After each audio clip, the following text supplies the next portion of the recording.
Today I'm reviewing the PN2150 graphics monitor.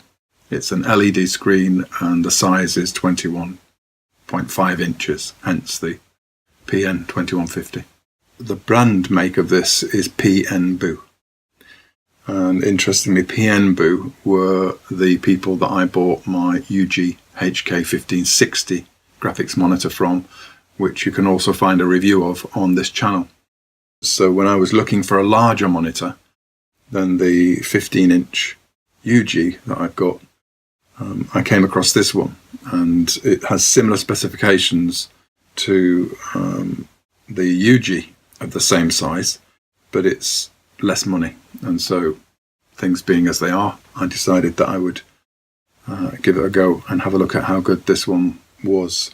And I have to say, my initial impressions are that it's a good monitor. I'm really happy with it. I'm going to be more specific about that, obviously, but I just wanted to introduce the monitor to you. So watch a few videos that I've put together to demonstrate what it's capable of, and then I'll be back at the end just to say a final few words. The monitor arrived and it was very well packaged. This box was inside another box, and inside of this were the necessary things that you need. This little box here has all the accessories in it, and the monitor itself is wrapped in plastic. Here are all the things that come with the monitor, which are really helpful: pens, a power pack, leads, all the leads you'll need, and even a little drawing glove. There's also a screen protector included, which isn't shown here on the table. So my initial impressions are that it's well built. It's a nice large screen which enables me to use it as a second monitor for my iMac, something I've been using my UG HK1560 for. The advantage of this over the UG is the size. It's a bright clear image which displays text and images really well. Here you can see that I'm doodling around on the monitor using the pen that comes with it. This is speeded up, but you still see how effective the pen is as a brush here in Clip Studio Paint. It's compatible with all major graphics software on Windows or Mac, and I'm using a Mac, but that's my preference. The pen feels really natural and the brush strokes are really authentic, which is something that's essential with any graphics monitor. The levels of pressure allow for you to get very light lines or very heavy lines depending on how hard you press on the screen, and that's really effective. There's also where the pen touches the screen is where the line appears. That's what we call parallax, because some people worry about the more mid-priced monitors that the cursor appears to be further away than the pen nib, and sometimes you might actually think you see that in this video. But again, that's because of the viewing angle. Once you've calibrated the pen with the monitor, there's virtually no parallax at all. Wherever you place that pen on the screen is where your line is going to appear. So you get very accurate drawings and paint strokes. I mean, obviously I'm just doodling around here, but I'm very impressed with it. And I have done something a little bit more detailed than this, which I'll play towards the end of this video. But you can see just how smooth that paint moves, and there's only a tiny little bit of lag, but that's only a psychological thing. It doesn't really affect the line that you're painting. What you'll get is very accurate on this monitor. One of the things that you might have noticed is that the colors may not seem that vibrant to you as you see this video. That's really just because of the angle at which this video is made. It was very difficult for me to make it with the camera behind me because I'm having to use my iPhone on a little tripod on my desk. Some may see that as an issue, but I see it as just a physical reality.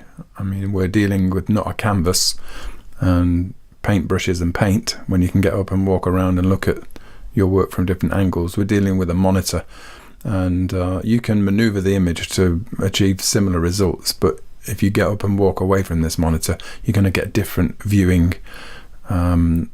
experiences. So it's better to calibrate it for where you're sitting and work on it from there. I've spelt parallax wrong there, by the way. So yeah, you have to take my word for it, but I promise you, once you've calibrated this monitor, the pen to the monitor, there's virtually no parallax. As I'm writing here now for you, it's a bright, crisp, clear monitor. Text and images come out really well on it. And I'm re-emphasizing there, just don't worry about parallax or lag. Just calibrate your pen. It makes sense to do that before you start any major project. So pros for this monitor, it's a large screen size, which makes it excellent as a second monitor. Bright, clear image, as I've already said. It's well built, it's sturdy, it feels good. It feels like it's going to last a while. It's adjustable with a very simple mechanism on the back, and it can go from virtually horizontal up to about 90 degrees. It stays cool. There's lots of vents in the back that keep it cool. It's good value for money, and it's really easy to set up.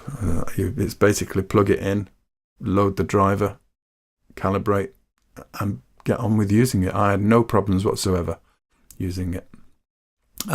Some of the cons, as I've mentioned, some might see it as a con with the narrow viewing angle, so that if you're looking at it from the side, it's not going to be as vibrant as if you're looking at it directly on. But that really isn't an issue for me because I don't move around a lot when I'm painting or drawing. Another possible con is the fact that the leads plug in at the bottom of the monitor, so that can be a bit fiddly. I mean, hopefully it's something that might be changed in the future, but it's not a big deal for me at the end of the day. On the whole, yeah, I'm very impressed with it. I'd give it 4 stars without any question. I've enjoyed using it so far. I continue to use it, and it may be that after I've used it for a little while longer, I might have more to say about it in a review, but I wouldn't hesitate in recommending you to get one of these if this is what you're looking for.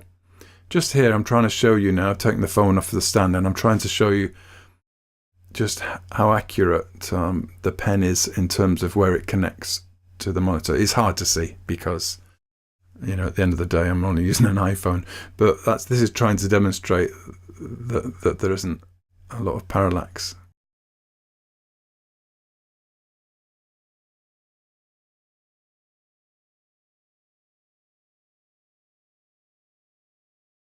So I would say that this is good for anyone who is interested in learning about digital painting or drawing. And it's even, I think, a decent enough machine for people that are, employed in illustration or any other form of artwork to use for their business purposes as well. And I kind of fall between those two. There are some things that I do that on a professional basis, and a lot of other things that I do just from the point of view of my own enjoyment of painting and drawing. So I do recommend it. I recommend it for anyone who's interested in getting into digital artwork, because they'll find this, I believe, a really satisfying piece of equipment to work on. And it's just turned off.